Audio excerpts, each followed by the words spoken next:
Hey friends, and welcome to the Moms About Sanity podcast. I'm Brittany, accountability coach for women who know they're made for more.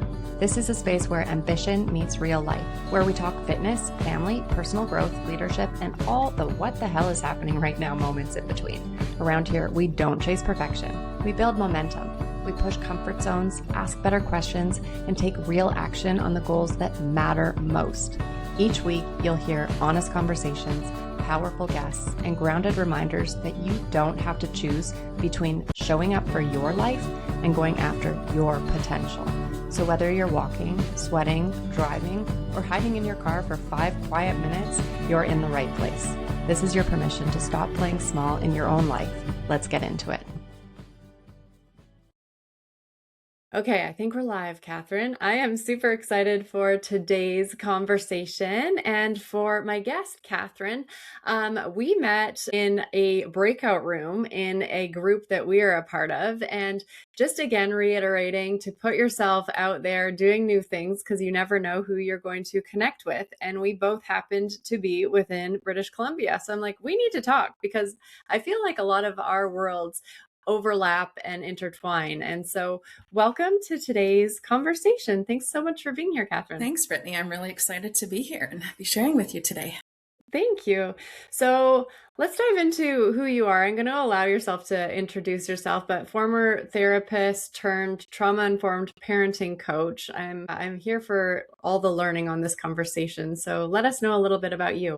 Well, I was a therapist for moms for about 9 years. And then a few years ago, I decided to transition into parent coaching. And I do a lot of similar work because my focus in parent coaching is on the mom and her healing and her growth. And, I do teach my clients strategies and, not scripts, maybe kind of ideas on how to say things.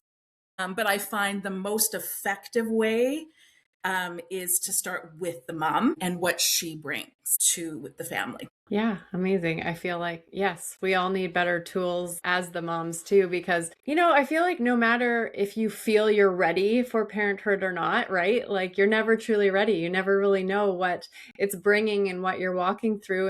And even as we were just talking before this, like every child requires something different, right? At different times. Absolutely. Yeah. Thinking back to when I became a mom, I had no idea what I was getting myself into. Right. And I truly think it is the greatest, personal growth journey you could ever go on because your kids will press all your buttons, trigger everything from your past that you never dealt with, all the emotions that you stuffed, way down, it will all come up on a parenting journey. And that can be super hard, but I always tell people that, there's such an opportunity there to learn, heal, grow, become more of the parent you want to be, and then not pass down that stuff to your kids, right? And I talk a lot about, generational cycles. And, that was a big thing for me in my own parenting, wanting to parent differently than my parents did, right? And my parents, did their best with what they had, as we all do. And they broke their own generational cycles of, abuse, alcoholism, right? That's not something that I had to deal with, but there was other stuff, that more in the emotional realm that I wanted to do differently with my kids.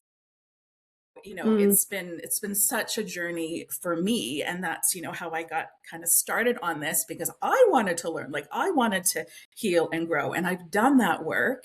And now I do that with my clients. Do you feel, so I feel the same, definitely my parents do as best they can and they did as best they can because those are their tools. And now we're doing the best we can. These are our tools. There's always, I feel like, shortcomings that we'll have with our kids that don't land exactly as what they want, right? Do you find a lot of people to be accepting of their shortcomings when they come to you? Moms are so hard on themselves and, it breaks my heart sometimes, right? And of course, we all want to do better. And that's, that's what I do. I help moms do better. But part of that is accepting that we're going to be imperfect and not placing so much pressure on ourselves, right? Because there can be so much healing and even deepening of a relationship with our kids when we mess up and then repair with them after. right? They learn so much from that. We don't want to model perfectionism, because then what kind of standard are we setting for our own kids for them to grow up and Yeah. think they have to be perfect, right? And it's impossible. It's impossible. We're humans, right? We can only do our best. So, yes to growth, yes to healing, but no to perfectionism. Yeah, absolutely. I love that. So you went from licensed therapist to parenting coach. What was the moment that you realized maybe that moms didn't need more, quote, therapy, but they needed something Yeah, different? that's a great question. Yeah. When I was a therapist, I was working with a lot of mental health issues, anxiety, depression, which of course is a very important thing to get support with, right? But I just realized that, I wanted to work with moms who, were kind of more stable in their lives, but still not showing up as the parents they wanted to be because of all that past stuff, right? Like all the triggers that were coming up for them. And, there's so many like rules and regulations around what you can do as a therapist. And as a coach, there's a lot more freedom. I can work with moms from all over the world. And one really big thing for me is being able to offer packages to moms. So, I set the amount of time that I know it takes to really see transformation, to really see change in their experience as a mom and in their parenting. Whereas a therapist, it's like, okay, I'll book a session here and maybe I wouldn't see someone for another month. And then like we kind of had to start fresh again. I see so Yeah. much more progress in being able to work as a coach and offer those longer packages.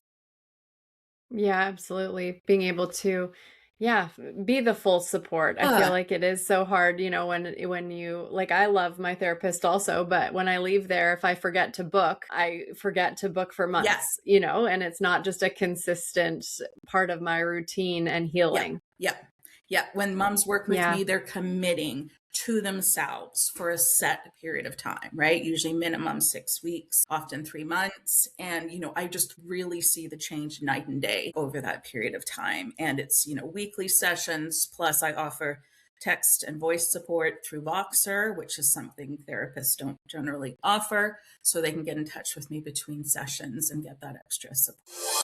Quick pause, and I want to speak directly to you for a second. If you've been listening to this podcast thinking, this hits, but I need support actually applying it, that's exactly why I built the Momentum Collective.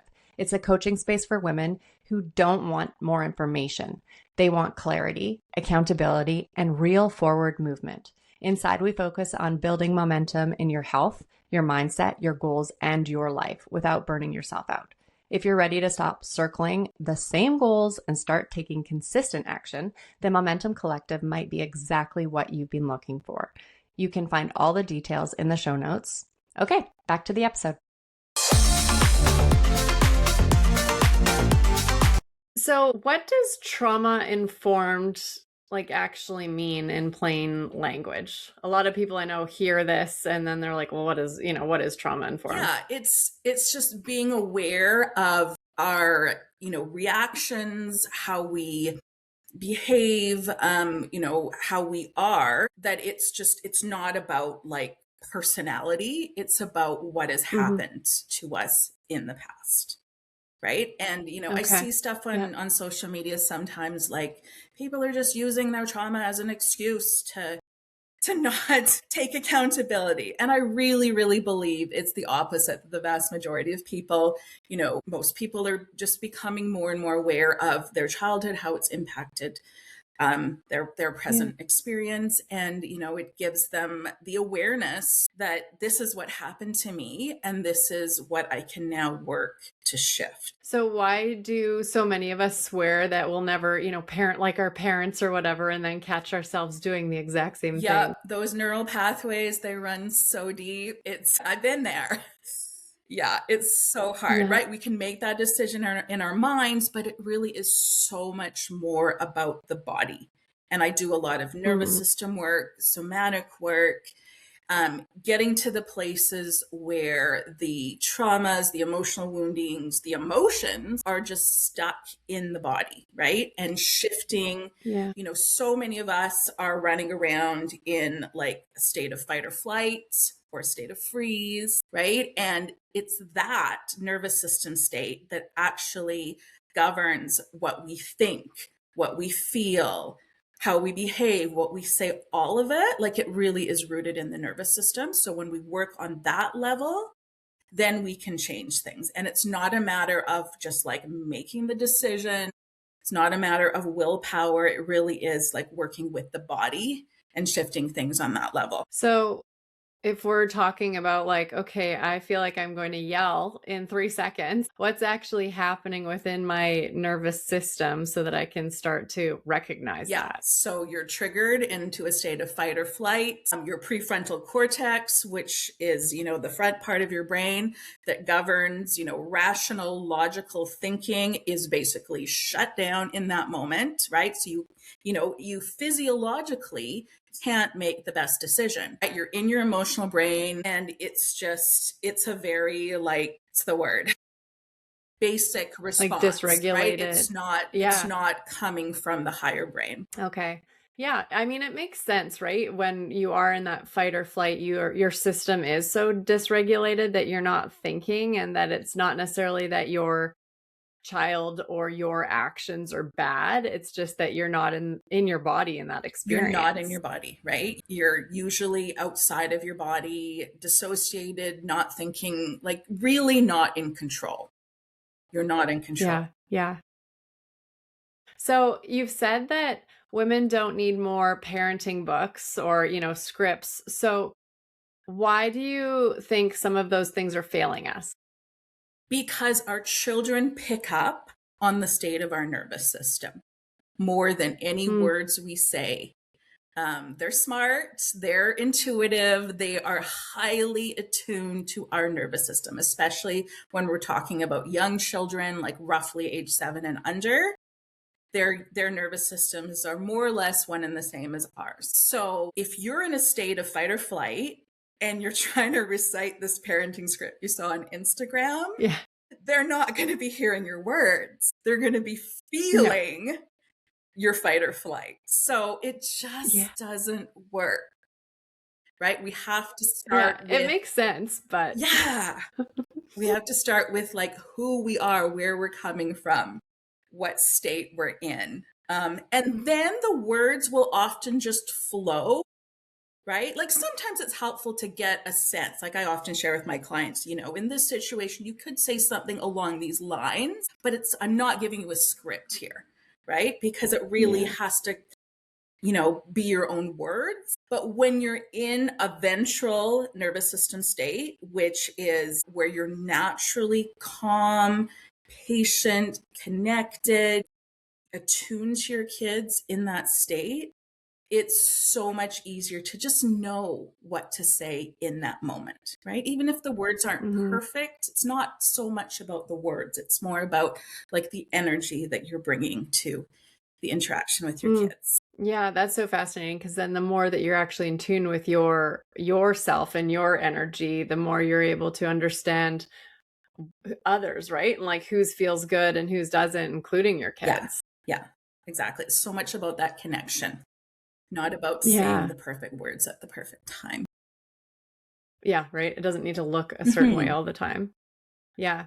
Where do you think, so, like more of the gentle parenting kind of movement, where do you think this maybe can go sideways? Yeah, I mean, there's a lot of talk, people like rejecting gentle parenting because they think it doesn't include boundaries, right? It's too soft. We're spending too much time focusing on our kids' emotions. And, gentle parenting actually does, like it's a misunderstanding. Depends on how someone uses it, I guess, but it's, it is super important to have boundaries. Like our children need boundaries. They need a strong, capable adult, running the show in order to feel safe, right? And that's one of the big reasons why there tends to be so much more anxiety in children nowadays, because we've kind of swung, so far in the other direction. We don't want to be one of those like authoritarian parents that a lot of us grew up with. And, that isn't healthy, but we also need to have a balance, right? firm and Yeah. kind. Yeah. Like kids want to know that they're taken Yeah, care of. absolutely. Yes. They don't need to parent themselves. Yes, yes. Yeah, they're not going to feel safe if they feel like they have to figure it out on their own. They Yeah. want to know that you've got this, right?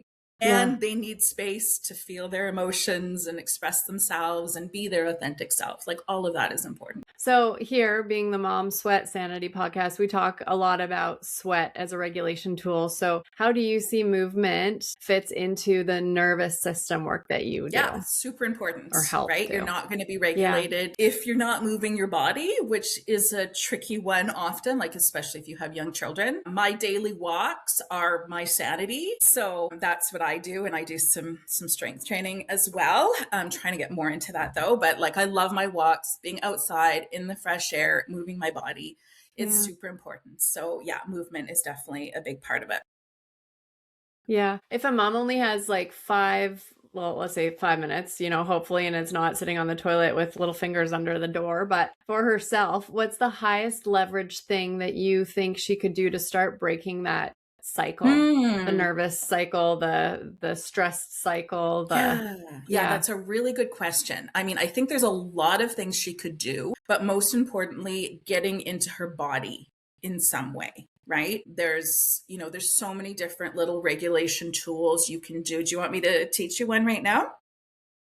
Yeah, Okay. sure. This is Let's one of do it. my clients' Yeah. favorites. This is called the containment hug. So you take I'll explain it in detail because I know most people will be listening to this, not watching it. Yeah. So you take your Perfect. right hand and put it under your left armpit, and then Mm-hmm. place your left hand on your right shoulder.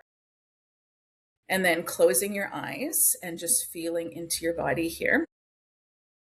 And if it feels good, you can even stroke your right arm with your left hand and just noticing your natural breath as you're here. And you can really stay here as long as you want in, whatever the time is that you have. A few seconds, a few minutes. How does that feel for you, Brittany? Yeah. Good. I think it's not, we don't usually like just kind of hug ourselves that way, Yeah. right? Yeah. So just definitely a bit of a reset. Yes, exactly. A Yeah. really interesting thing about the female nervous system as opposed to the male nervous system is we regulate primarily through oxytocin.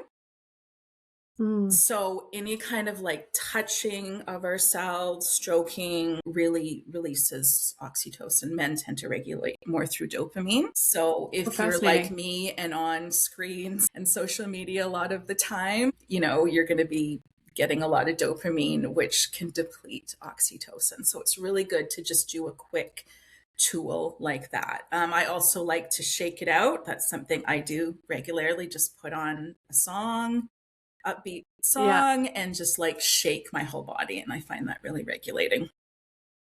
Yeah, I do too. I did that recently. I'm like, oh, I forgot how freeing this Yeah. actually is. Yeah, totally. And fresh air too, So if you want to like shake out in your backyard or go for, a really quick, like 5-minute walk. If you're able to, if your kids are old enough where you can sneak out, then that's good as well. yeah, there's nothing like nature. That's for sure. Yes. So I've noticed that you use the word reparenting. So what would this mean? Can you define this? Yeah. So it's learning to speak to yourself in a new way, interact with yourself in, maybe a healthier way than how you were raised, right? If you were raised, rigidly with a lot of kind of strict rules or whatever, then just shifting the way that you interact with yourself. And Mm. also focusing on your nervous system regulation because our default states tend to start in early childhood, like very early childhood, as well as our attachment wounds, usually the first 3 years. So having that, cultivating kind of a new relationship with yourself that you never got. And you can get that through other people too, through healthy relationships in your life. Yeah, healthy. Yes, I think that that's so, even having the awareness as you're able to walk through that, then you're offering so much more to your kids at the same time. Absolutely. Yeah. They won't need to reparent themselves in the same way if you've done that work, right? It's again, it comes Yeah. back to yourself. So what does the process of your coaching look like with women so I'm going to focus on moms because you said primarily that's where you start anyways. So I come to you feeling, dysregulated, like I'm a horrible mom. Like what does working with you really look Yeah. like? So we usually start with some basic kind of in the moment nervous system tools and practices like, the containment hug that I showed you, so that they have like a starting place when, emotions start to run high, when they start to feel dysregulated. And then we kind of build safety over that first session, just talking about what they've been going through, their struggles. And then usually in the second session, we start with somatic work, which is kind of the primary modality I use. I find what works really well is to start with where they're triggered. So, what triggers them in their children? And this is a pretty easy question for moms. They don't have to think about it too hard. Like, what happened in the last few days that triggered you with your kids? Totally. Right. And so then we work from there. And it's amazing how that trigger is the tip of the iceberg. And underneath is so much, right? And that's what we work on. So it could be childhood wounds. It could be not feeling supported by her husband or partner or, extended family. Yeah. Not getting her needs met. There's so many things that could be there. Stresses of everyday life that she's not having the chance to have a break from, nervous system dysregulation, which is often rooted in the childhood stuff. So, and, this is all held in the body. So that's what we do with the somatic work, right? Like, where are you feeling that trigger in your body? And like, what's going on there? Like, what do you feel? What do you see? What do you hear that's happening in your body? And, often there's, It's amazing how much we can hold oh on my to. goodness, we hold on to Yeah. everything if it's not processed in that moment, right? Like the body keeps the score. It's all in there. And, often there's an emotional release, and sometimes that trigger gets healed in that one session. Sometimes we need a bit more work, but that is like, I do root cause work, right? Like it's not about the band-aid solutions, although, the nervous system tools to a certain extent, they are a band-aid solution, but they're helpful. Like we all need that, right? But the somatic work, and I kind of combine that with inner child work, is really the deep root cause work that will shift things and really transform things for the mom. And how long do you find you work generally with your clients? Or you said you offer different packages, and what does that look like? So usually we start with either 6 weeks or 3 months. And I have a brand new program. It's a 6-week intensive that I just started putting out there, and I'm calling it Stop Yelling Before Summer.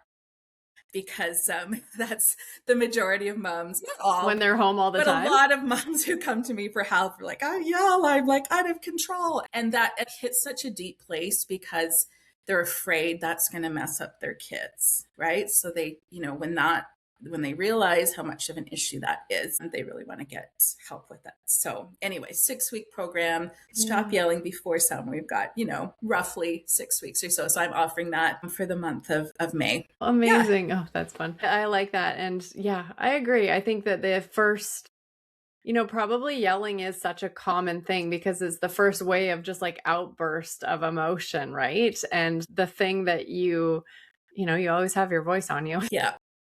But how you can be aware of it before it really rises or before you get so overwhelmed to have to use it in that way. Exactly. Yeah. And I find, so many moms are just at capacity, like they've got nothing left for, all those reasons we talked about, the present day stress, the childhood stuff, the buried emotions, and they're just like full up here. Right. And then there's nothing left. And so then the yelling happens. So a big part of the work I do with them is like building that capacity. It's not about, having a regulated nervous system is not about never feeling anything, right? Like our emotions are important. They're part of what makes us human. So we don't want to like get rid of our emotions and be like calm and zen all the time. But it's just about being able to feel them without losing control. Well said. I love that. Well, thank you so much for being here today and chatting all things nervous system regulation, mom life, and all of the things. Where can people find you? And if especially if they're looking for their 6 weeks of no Yeah, yelling. absolutely. Get in touch if you're needing that. So I'm on Instagram at Katherine.Aucoin. Or they can check out my website, blossomingmother.com. I actually don't think I have anything about the 6 week program on my website. So Instagram is probably the best place because that I tend to be keep up with things there more than I do on my website. Yeah. Perfect. I know. I feel like we all Yeah. do these days. Instagram I is the will new make sure all website. of that's in the Yeah, it is, right? That's where everyone goes to like really see who you are Mhm. first. And so, yeah, absolutely. I'll make sure that that's all in the show notes for everyone Awesome. listening today. But yeah, thank you so much for your My time. Really pleasure. It was a appreciated lot of it. fun. Yeah, great to chat with you, Brittany. Thanks so much for tuning in today.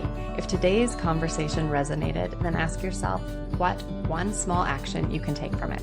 Because momentum isn't built in big, dramatic moments. It's built in a quiet follow through, the honest choices, and the decision you make when no one's watching. If you loved this episode, the best way to support the show is to subscribe, leave a review, or share it with someone who needs to hear it. And remember, you don't have to choose between showing up for your life and going after your potential. This is your permission to stop playing small. I'll see you next time.